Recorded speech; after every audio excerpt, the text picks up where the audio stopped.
हरे कृष्णा। जीवन में किसी पर श्रद्धा हो, किसी पर पूर्ण विश्वास हो तो बस मेरा पार है। उसकी जरूरत किस चीज की है? श्रद्धा की, पूर्ण विश्वास की, किसी के वचन को मानने की इच्छा हो,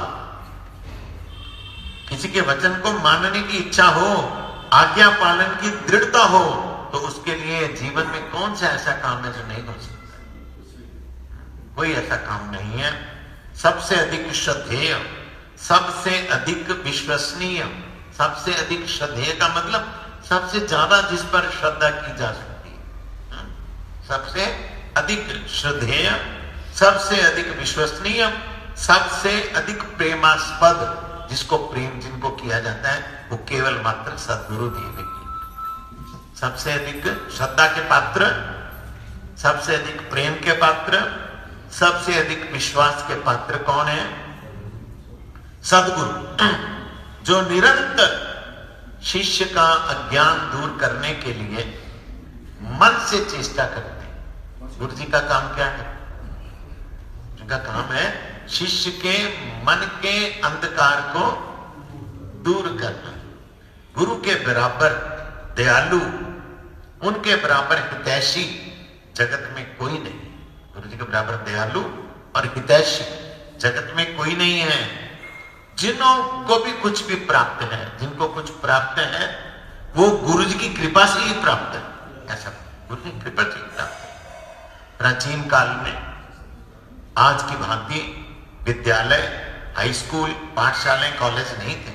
विद्वान तपस्वी गुरु जंगलों में रहते थे अपने आश्रम बनाकर, और शिष्य जो वो राजा को बेटा हो चाहे रंक का बेटा हो, इस प्रकार गुरुकुल में जाके ही शिक्षा ग्रहण करते थे।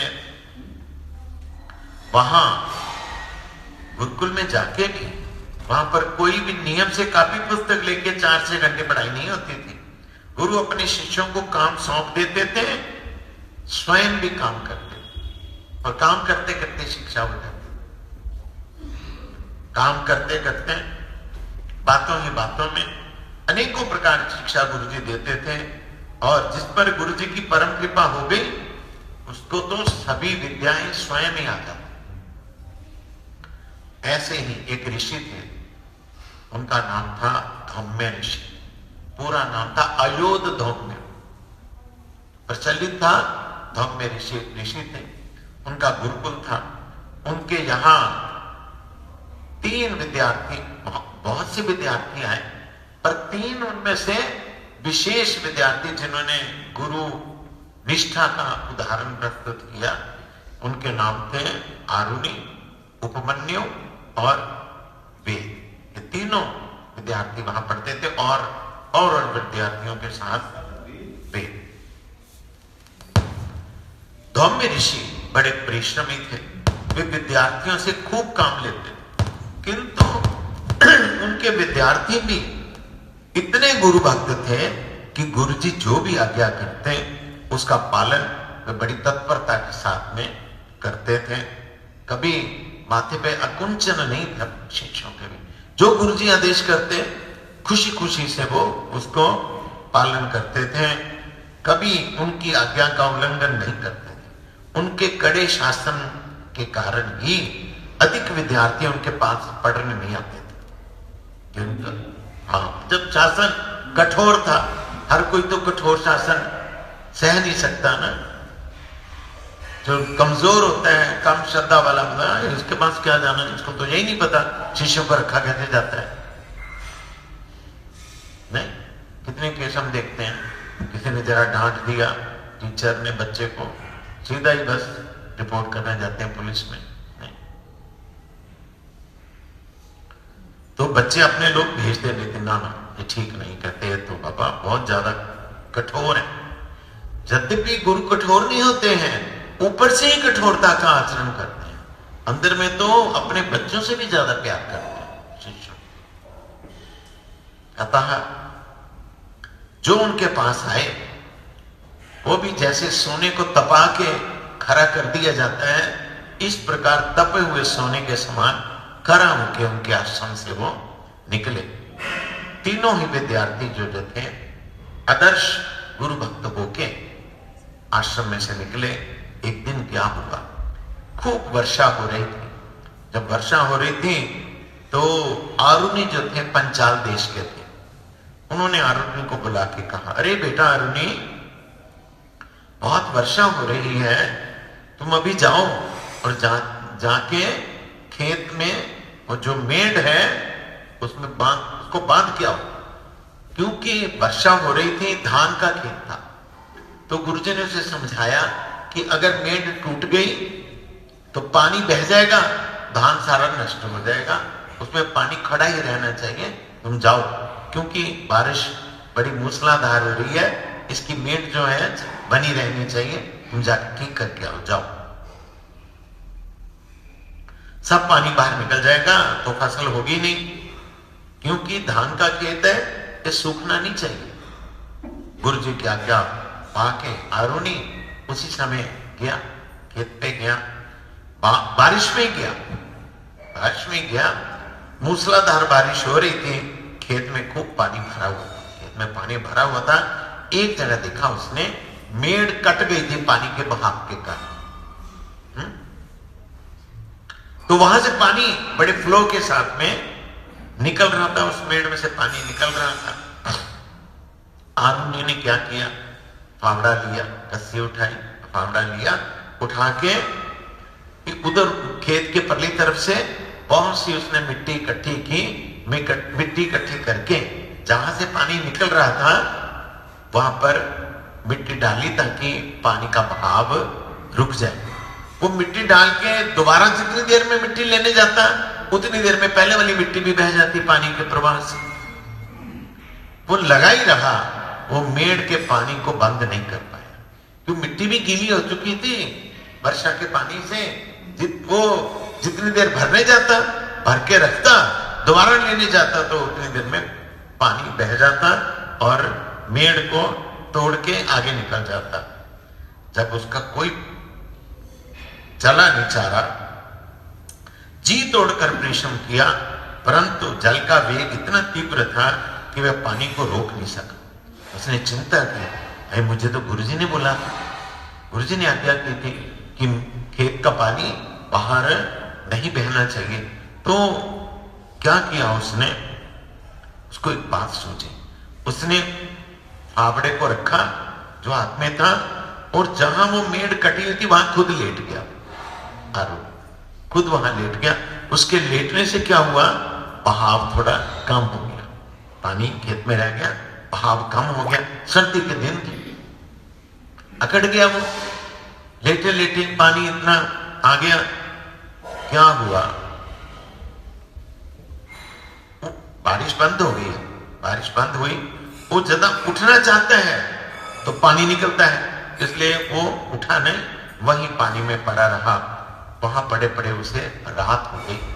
शाम को देखा गुरुजी ने, बाकी सब शिष्य संध्या करके मुझे प्रणाम करने आए हैं, आरुणि आया नहीं। आरुणि कहां है?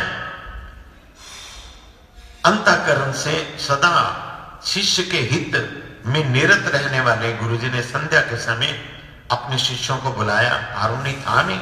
अरे कहां गया आरुणि? शिष्यों ने कहा, भगवान आपने ही तो उसे प्रातः खेत की मेड़ लगाने के लिए भेजा था। गुरुजी ने सोचा, हो अरे सुबह का क्या, अभी तक आया नहीं, रात होगी अभी तक आया नहीं, चलो चलो उसको देख के आए, पता लगाएं उसका। ये कहकर वे शिष्यों के साथ हाथ में लालटेन लेके, प्रकाश हाथ में लेके आरुणि की खोज में रात को निकले गुरुजी। इधर उधर बहुत ढूंढा, पूछा, आवाज दी, आरुणि कहीं उनको दिखाई नहीं दिया। वो इस प्रकार क्षीण हो चुका था, मरे के समान, आवाज भी उसके मुख से निकल नहीं रही थी। तब गुरुजी ने जोर जोर से आवाज, अरे बेटा आरुणि कहां हो तुम, कहां हो, तुम्हें तो हम खोज रहे हैं। दूर से पड़े आरुणि ने बड़े ही क्षीण स्वर में आवाज दी, गुरुजी मैं यहां पर हूं, मैं मेड़ में पड़ा हुआ हूं। तो गुरुजी उसकी आवाज सुन के वहां पर पहुंचे जहां मेड़ पे वो पड़ा हुआ था। जाकर देखा कि आरुणि सचमुच मेड़ पे बीच में लेटा हुआ है और पानी को रोक के रखा हुआ है। गुरुजी ने कहा, अरे बेटा निकलो निकलो, यहां से निकलो। तब गुरुजी की आज्ञा को सुनकर वो आरुणी मेड़ को काट के निकल आया। देख के उसकी हालत देख के गुरुजी का हृदय भर गया। उन्होंने अपने प्यारे शिष्य को छाती से चिपटा लिया, प्रेम से उसका माथा सूंघा, आशीर्वाद दिया, बेटा मैं तुम्हारी गुरु भक्ति से बहुत प्रसन्न हूं, तुम्हें बिना पढ़े ही सब विद्याएं आ जाएंगी, तुम जगत में यशस्वी और भगवत भक्त हो जाओ। आशीर्वाद दिया, जगत में यश कमाओगे और भगवान के भक्त होगे, तुम्हारा नाम तब से उनका नाम उद्दालक उन्होंने प्रसिद्ध कर दिया। बाद में यही आरुणी जो है उद्दालक के नाम से प्रसिद्ध हुए, जिनकी उपनिषदों में कथा है। एक है और दूसरा है उपमन्यु, सुना हमने। उपमन्यु की किस श्रेणी में रखा है इनको, आरुणी को? सतोगुनी श्रेणी में।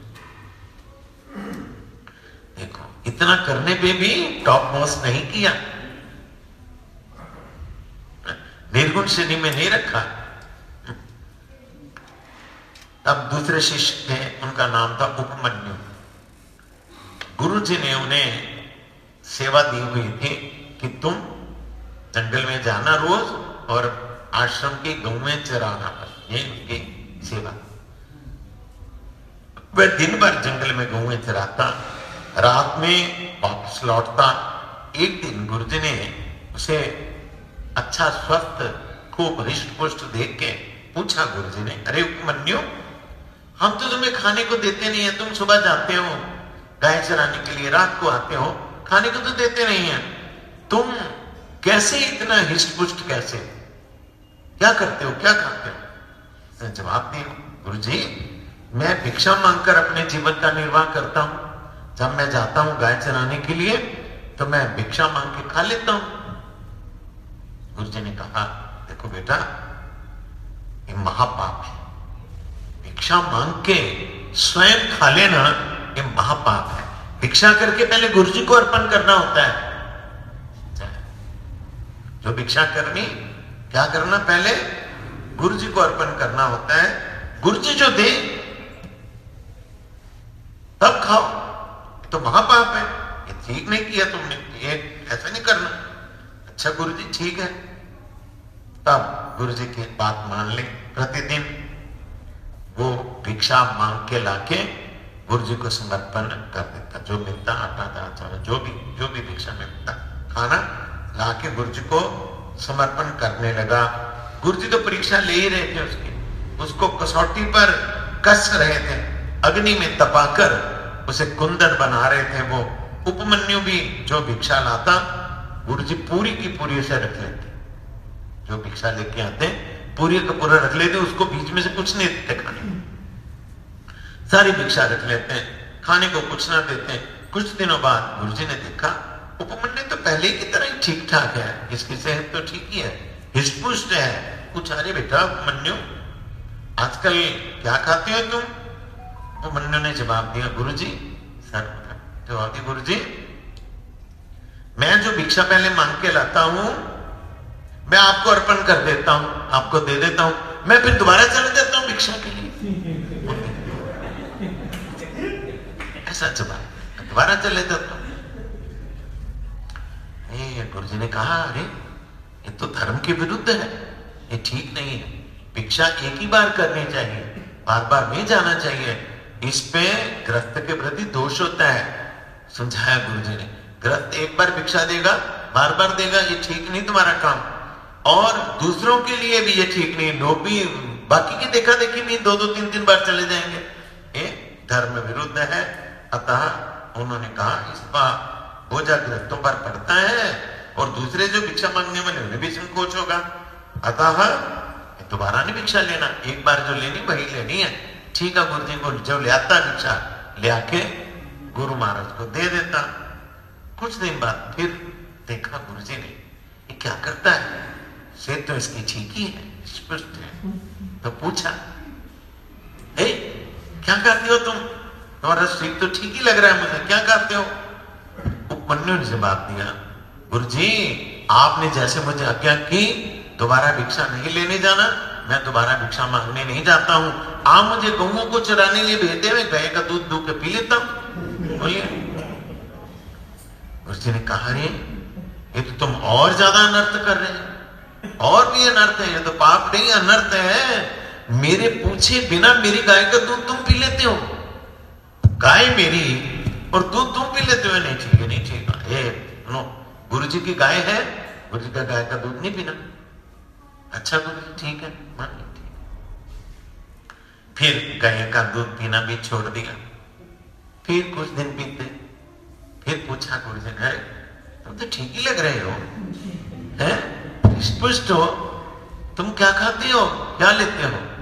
तुमने कहा गुरु जी मुझे आपने बोला था कि गाय गुरु जी की है, अतः गाय का दूध नहीं पीना, मैं नहीं पीता हूं। परंतु जो बछड़े साथ में चलते हैं वो जब गाय का दूध पीते हैं तो उनके मुख में गाय के दूध की झाग लग जाती है, फेन लग जाती है। मैं बछड़े की जो मुंह में लगी हुई फेन उसको ही पी के अपना गुजारा कर लेता हूं। इतनी गाय है, इतने बछड़े हैं, बछड़े के मुंह की जो झाग है उसको पी के मैं अपनी क्षुधा की निवृत्ति कर लेता हूं। अरे अरे, उन्होंने बोला, अरे ठीक नहीं तुम्हारे लिए, तुम बछड़ों की जो मुंह की दूध की झाग पी के रह जाते हो, जरूर बछड़े तुम पर दया करते होंगे, इसलिए वो ज्यादा झाग अपने मुंह से गिरा देते होंगे। तुम पर दया करके वो अपने मुंह से बछड़े जो है ज्यादा झाग गिरा देते होंगे, तो इसका मतलब वो स्वयं अतृप्त रह जाते होंगे। ये ठीक नहीं, ऐसा नहीं करना। ठीक है गुरु जी, नहीं करूंगा, नहीं करूंगा, स्वीकार कर लिया। और बछड़ों की मुंह की झाग को भी उन्होंने पीना बंद कर दिया, उपवास करने लगा। अब प्रतिदिन उपवास करता और गऊओं के पीछे उसको चराने के लिए ले जाता। भूखे रहते रहते अब उसकी हड्डियां जो हैं कमजोर हो गई, शिथिल हो गया, शरीर कमजोर हो गया। भूख के एक दिन वो जा रहा था, भूख का बड़ा वेग था। रास्ते में उसने देखा एक आंख का वृक्ष, आंख होता है, आंख समझते जो शिव जी को चढ़ाते हैं, चढ़ाते कि नहीं? हाँ, आंख चढ़ाते कि नहीं? धतूरा अलग है, आंख अलग है। आंख तो जगह जगह लगी हुई है। Yes, yes. तो उसने देखा आंख के वृक्ष में से, पौधे में से और पत्ता टूटा और उसमें दूध निकलने लग गया। उनके तो काम बन गए हैं। तो उसने क्या किया, आंख के पौधे में से दूध लिया और पी लिया। पीले पे उसकी आंखों में लग गया, वो दूध पीने से आंखों में लग गया, तो अंधा हो गया। उसी समय उसकी आंखों की रोशनी, आंख का दूध ऐसा ही होता है, आंखों को अंधा कर देता है। अंधा हो गया। अब क्या करे, अंधा, दिखना बंद हो गया। ये क्या हो गया, कैसा दूध पिया, दिखना बंद हो गया। तब भी गाय के आवाज के सहारे वो गाय के पीछे पीछे चलने लगा। गाय के पीछे पीछे चलते चलते क्या हुआ, दिखना बंद हो गया था। रास्ते में एक कुआं था जिसके ऊपर मेड़ नहीं थी, कुएं में गिर गया। कुएं में गिर गया, रात हो गई, वापिस आया नहीं। उसी प्रकार गुरुजी चिंता करने आया है, कहां गया उपमन्यु?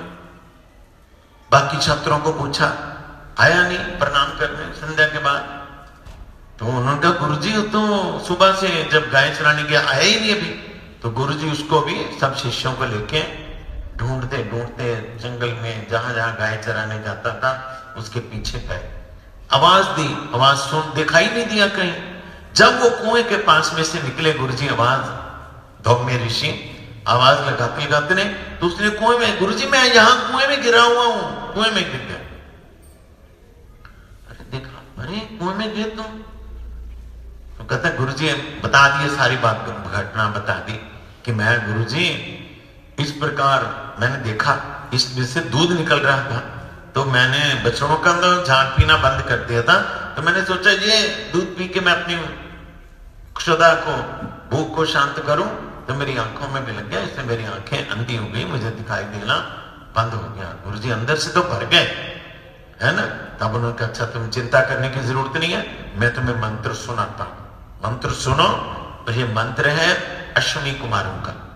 तुम मंत्र इस प्रकार गान करो ताकि अश्विनी कुमार आ जाएं, प्रकट हो जाएं और तुम्हारी आंखें ठीक हो जाएं।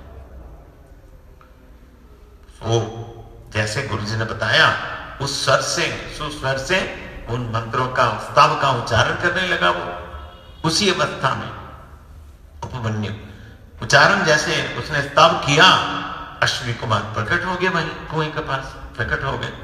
क्या हो गया बताया सारा बात। तो अश्विनी कुमारों ने उसके स्तव से प्रसन्न होके क्या किया, उसकी आंखें ठीक कर दी, उसकी आंखों की रोशनी। अश्विनी कुमार पता है कौन है? कौन अश्विनी कुमार कौन है? हाँ, यस, देवताओं के वैद्य हैं वो, देवताओं के डॉक्टर हैं अश्विनी कुमार, वैद्य देवताओं के। आंखें उन्होंने क्या किया, उपमन्यु की आंखें की रोशनी वापस कर दी, ले आ दी।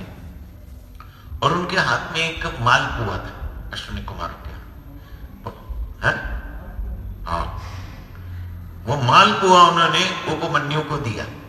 उपमन्यु को दिया कि ये लो उपमन्यु, इसको तुम खा लो, तुम खाने से तुम बिल्कुल ठीक ठाक हो जाओगे, सब ठीक हो जाएगा, तुम्हारा जो शरीर कमजोर है ये भी सब ठीक हो जाएगा। तो उन्होंने कहा ना ना, अश्विनी कुमार को कहा उपमन्यु, मैं नहीं सिखा सकता, मैं तो पहले अपने गुरुजी को दूंगा, गुरुजी को देख के फिर खाऊंगा, मैं ऐसे नहीं खा सकता। तो उन्होंने अश्विनी कुमार ने कहा अरे सुनो, हम तुम्हें बताते हैं, तुम्हारे गुरुजी के साथ भी एक बार ऐसा ही हुआ। तो जब हमने आपके गुरुजी को ये दिया था मालपुआ, उन्होंने तो खा लिया था।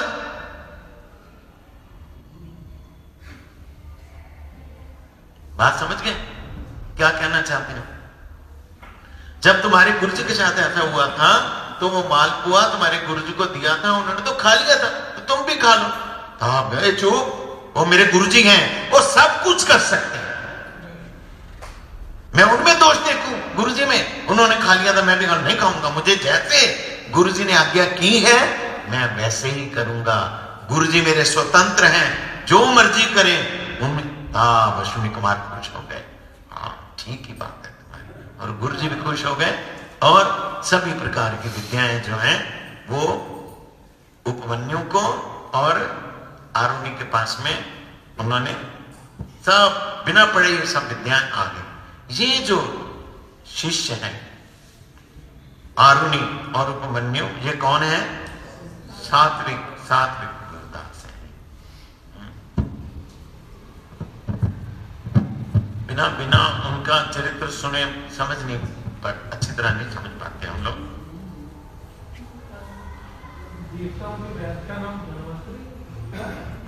धन्वंतरी तो भगवान का ही अवतार है।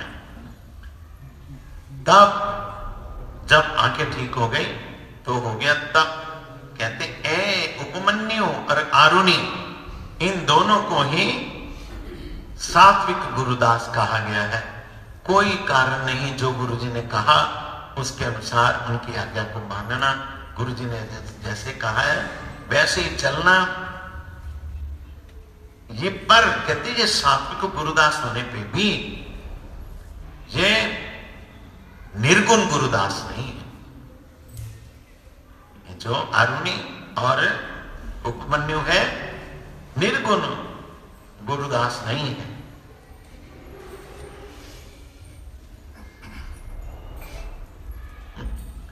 ये कहते यहां पर बोला, पहले बोला रजोगुनी, तमोगुनी, रजोगुनी, सतोगुनी बोला। कहते जी त्रिगुणमयी जो लोग हैं जिनका भगवान की भक्ति से कोई संबंध नहीं है, गुरुजी के दास तो हैं, गुरुजी के दास हैं, परंतु त्रिगुण में होने के कारण उनको इनमें रखा गया है, इस श्रेणी में, रजोगुनी, सतोगुनी, तमोगुनी।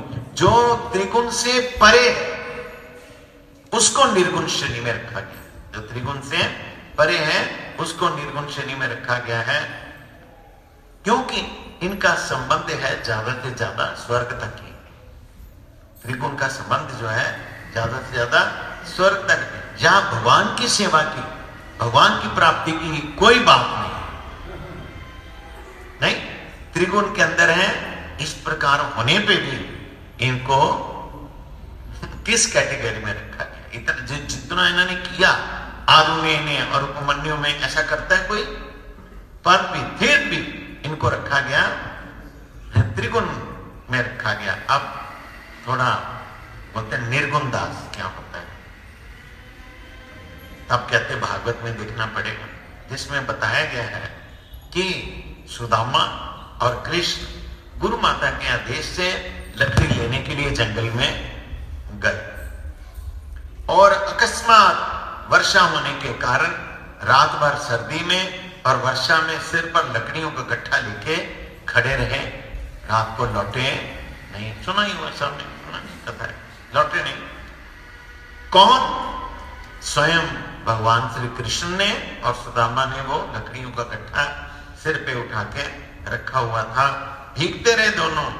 सवेरा जब होने वाले था तब संदीपनी ऋषि अरे कृष्ण है सुदामा, कहाँ हो तुम? इस प्रकार पुकारते पुकारते वो हाथ में प्रदीप लेके पहुंचे और बोले अरे तुम क्यों नहीं आए, वापस क्यों नहीं आए आश्रम में?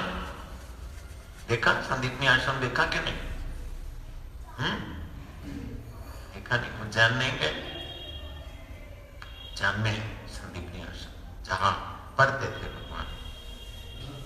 तब उन्होंने जवाब दिया, गुरुजी वर्षा हो रही थी, अंधकार के कारण हमें मार्ग का पता ही नहीं चल रहा था, कहां पानी अधिक है और कहां कम है ये हमें पता नहीं चल रहा था, चारों ओर पानी ही पानी हो गया था, इसलिए हम लौट के आ नहीं पाए।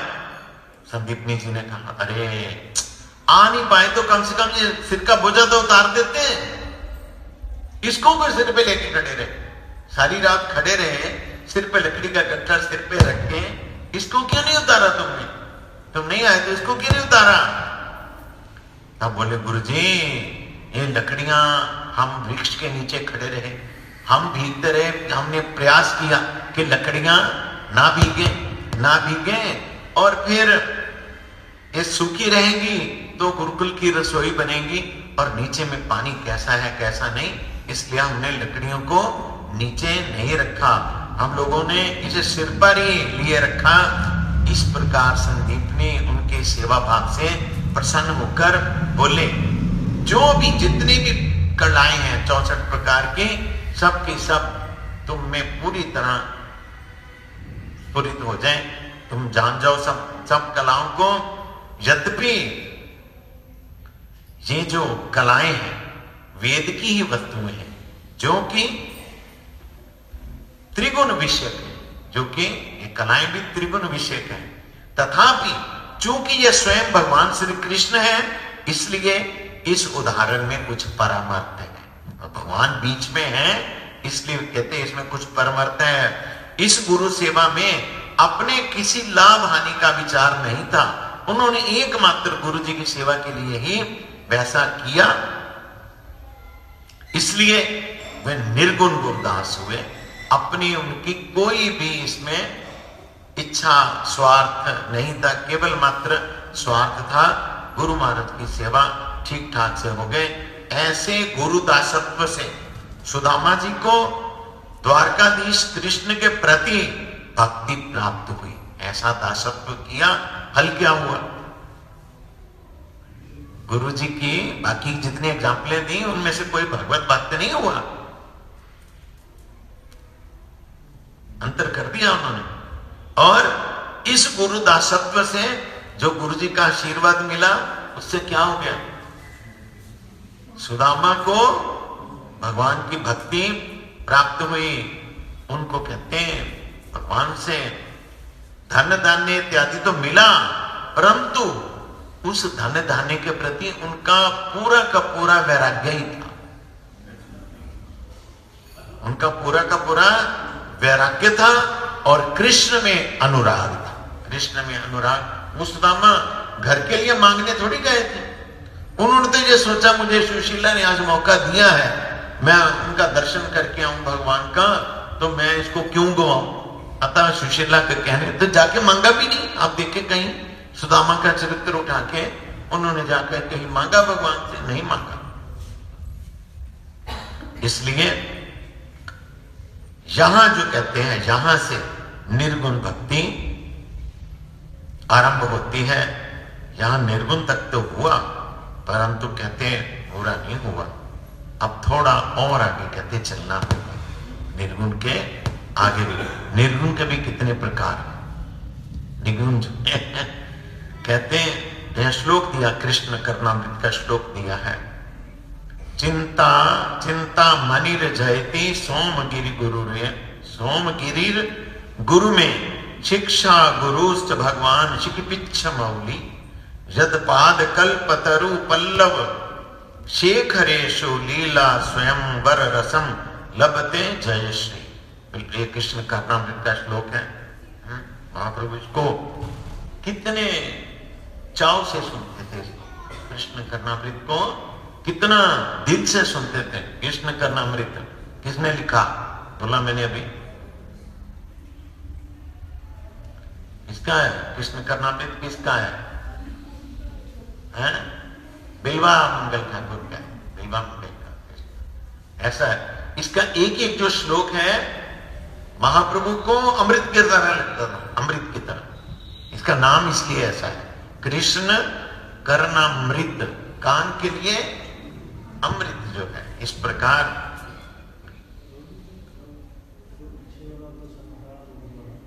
इसका आरुणी इसमें, हाँ हाँ, उसका आरुणी का फल, उसका फल क्या हुआ? गुरुजी में उन्होंने सब प्रकार की शिक्षाएं जो हैं उन्होंने कहा तुम्हें स्फुरित हो जाए, ठीक है, और स्फुरित हो गई। जितने प्रकार की शिक्षाएं शास्त्र की, वो कहां तक है? स्वर्ग की प्राप्ति तक, त्रिगुण तक। उनको भक्ति तो नहीं, भगवान की भक्ति तो प्राप्त नहीं हुई।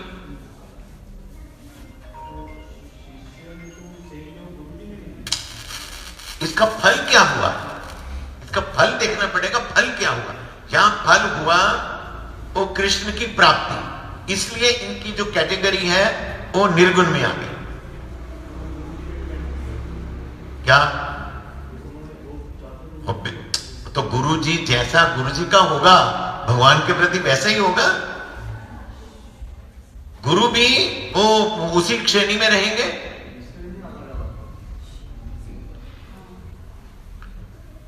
अब वो जो श्यामानंद प्रभु किस श्रेणी में थे? उनके गुरुजी सखा रस के गुरु थे। भेजा किसके पास? जीव गोस्वामी के पास भेजा, क्योंकि वो उन्नत रस के थे, उनके पास में भेजा। वो स्वयं नहीं दे सकते थे, उनका वहीं तक था। कि सुनेंगे अगर इसमें आया तो। बिल्वा मंगल जी ने क्या किया? उन्होंने कृष्ण कर्णामृत में वंदना की। सबसे पहले वंदना किसकी की? सबसे पहले वंदना की उन्होंने चिंतामणिर जयति। कौन थी चिंतामणि? वो चिंतामणि जो वैश्या है, उसकी जय दी कि मेरी वास्तव में पहली गुरु तो यही है। क्यों? उसने क्या कहा चिंतामणि ने? फिर तुम मेरे में इतने आसक्त हो गए, इस प्रकार भगवान में आसक्त होते तो जो गुरु भगवान की तरफ भेजे, जो व्यक्ति भगवान की तरफ उन्मुख करे, वही तो सदगुरु है। ये नहीं देखा कि ये कौन है। चिंतामणि ने ताना मारा नहीं बिल्वा मंगल को, है? तभी तो इधर आए वो। इसलिए सबसे पहले किसकी वंदना की? चिंतामणि की वंदना की। चिंतामणि मेरी गुरु है, जिसने उन्हें भक्ति का रास्ता दिखाया।